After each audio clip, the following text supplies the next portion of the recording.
Welcome back to another episode of Insider Knowledge. My name is James, and this one is going to be about regular premium savings plans. Okay, if you're watching this video, that probably means that you're considering taking out a regular premium savings plan at the moment, or maybe have just done so, now just questioning some of the things that you've been told. So what I want to do in this video is highlight some of the things you are going to be told, and also some of the concerns that you might have. And then also I'm going to provide a solution to your concerns within this actual video. Okay, let's just paint a scenario. So you are currently in the situation where you've decided to save some money. You live overseas and you're taking some advice from an offshore advisor, and he or she is recommending that you save your money in a regular premium plan. That could be monthly, it could be biannually, it could be annually. Now, he or she is advising you at this time, we understand that you may want access to your money in 5, 6, 7 years from now, but we recommend you take out this 15 or 20 or 25 year term policy, because if you do, then you'll also receive some bonuses later on, and your money will grow even faster if you keep the money going in. They might also say to you, well, look, it's very important that you keep this policy running for the first 18 months or the first 2 years. It's essential because it's only after that you get the flexibility of the policy and the ability to access the money. They might also be providing illustrations to you which support all this. And they'll be using probably a big name company just to ensure that you understand this is a well-backed product. Okay, so at this point, this all sounds very good. It's got flexibility. They might even mention it's got the ability to make it paid up.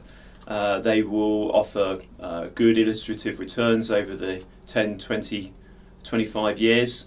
And you're thinking, well, this is a good policy to take out. My concern is that we've been operating overseas for 5 to 6 years now. And what we've actually been seeing is people coming to us who have been running these policies probably for 2, 3, 4 or 5 years. And what's happened is they took the policies out with the best intentions of running them through to retirement, for example, or paying for the education for their kids. But their circumstances have changed. And that's not unusual, changed circumstances. And because these policies, they've been told, are so flexible, they decide to either access the money or make them paid up. And at this point, suddenly the alarm bells start ringing. They go back to their original advisor. They can't find the original advisor for whatever reason. So they start hunting on the internet and they find a company like mine.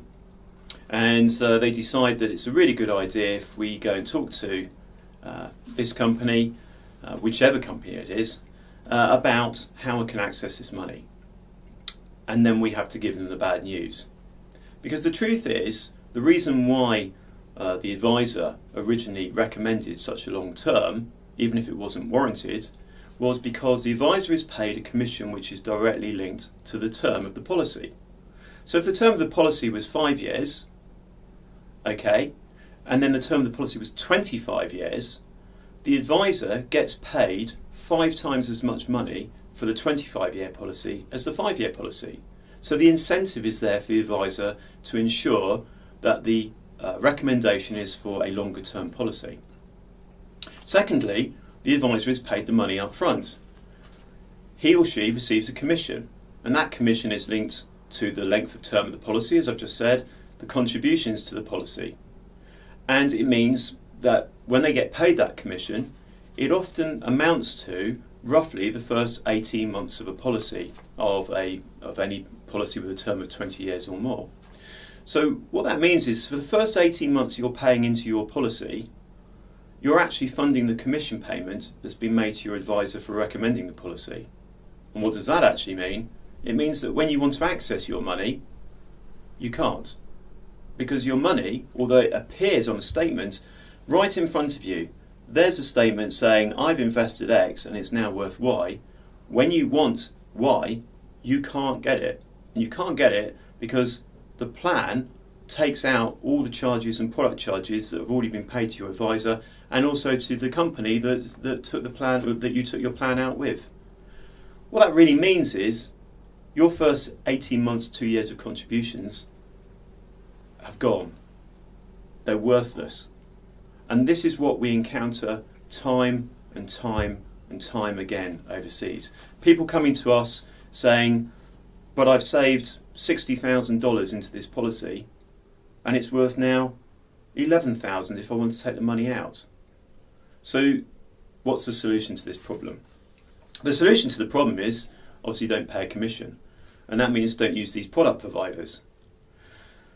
The solution to the problem is paying a fee to an advisor for setting up one of these policies and then making sure that every single contribution you're making is going towards your future investment and you, rather than the advisor.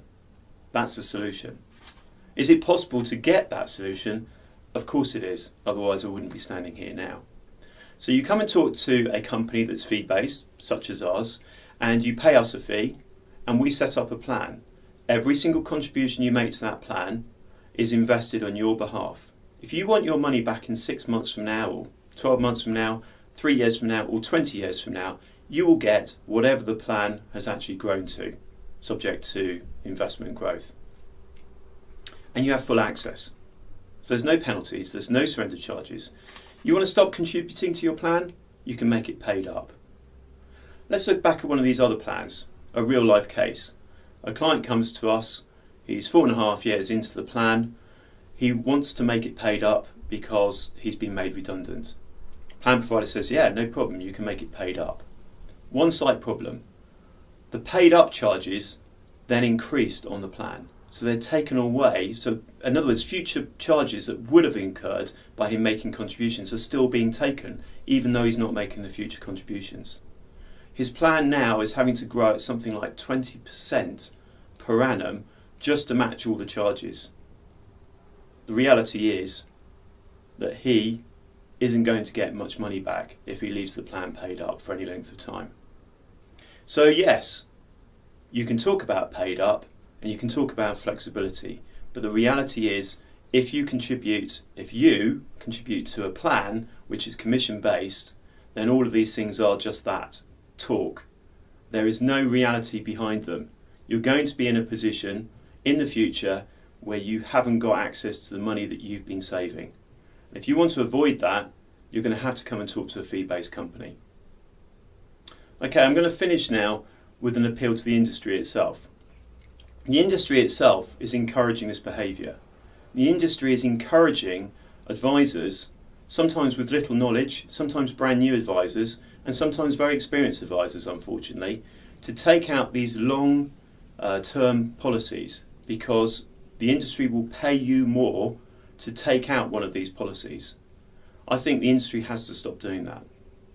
I think the other thing the industry has to do is it has to make sure that the commission payments that are taken out up front are more realistic and perhaps lower to allow actually investment growth to be encouraged.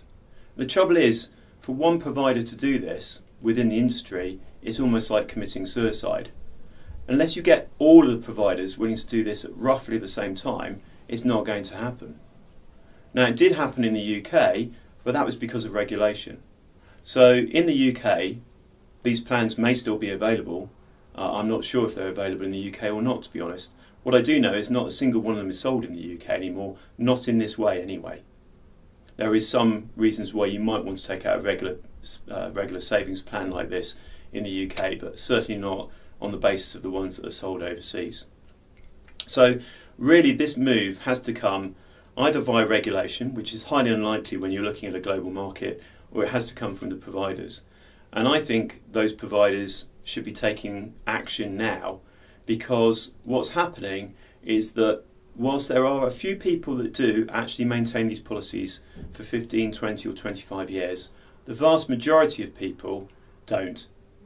In fact, I don't know the exact statistic on it, and I'm not prepared to quote it on video, but I do know it's quite a large minority of people stop paying in the first 5 years.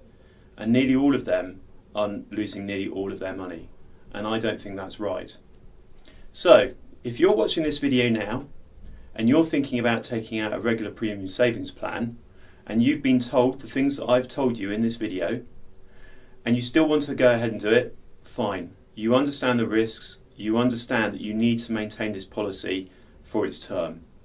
But also be clear, there are other options available to you. There are other solutions which give you true flexibility, which would allow you to invest your money and access it whenever you want it in the future. But you have to pay a fee in order to actually access them. Well, thank you very much for watching this episode of Insider Knowledge. I really hope it has been helpful to all of you who are taking out one of these regular premium savings plans. For whatever reason, education of your children, pensions for yourself in the future, just make sure you're taking it out for the right reasons for yourself. And I really hope you join me again in a future video as well. And obviously you can always find more information on our website, and you can contact us directly for advice, of course. So I look forward to hearing from you. Thanks very much.